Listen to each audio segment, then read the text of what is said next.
Yeah, man. Trouble by session.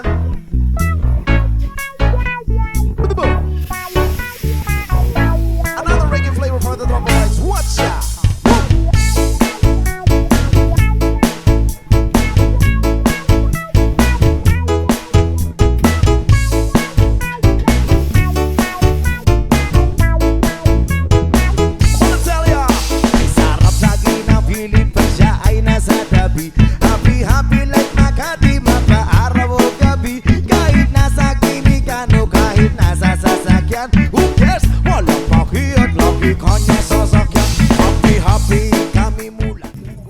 Malapot na, pwede na.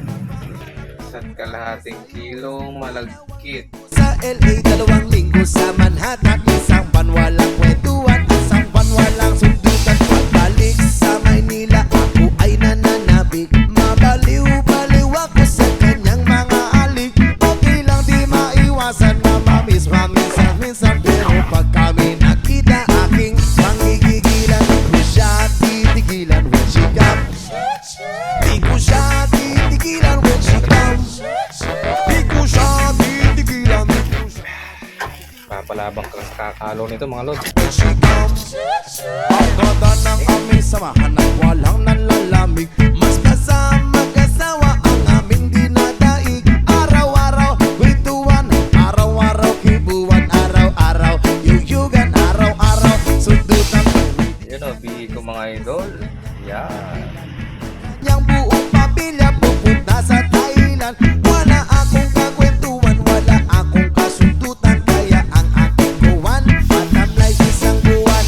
O sa pagbalik sa PI, gusto lang naghihintay. Susugurin ko siya at lintik lang ang walang latay. Para akong ipo-ipo kahit di siya bagong ligo. Uubusin, tatapusin, wala nang ipo-ipo. Di ko siya pipigilan when she comes. Di ko siya pipigilan when she comes. Di ko siya pipigilan, di ko siya pipigilan, di ko siya pipigilan when she comes. Akala ko ay okay na at wala na bang aberya. Nang bigla siyang pag-aralin sa London ng nanay niya. Magmamastress siya sa England, 1 year siyang mawawala. Gusto ko man siyang pigilan, la akong magagawa. Sa taon siyang mag-aaral, lungkot ano ba yan? Sa taon walang kwentuhan at wala rin sundutan. Aba siya ay nasa London, ako ay naliliit. Para bang ibong barako na walang ibong katwit.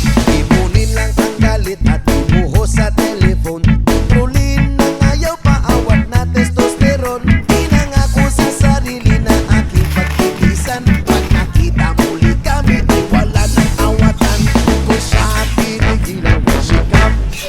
O di ko siya titigilan when she comes. Di ko siya titigilan, di ko siya titigilan, di ko siya titigilan when she comes.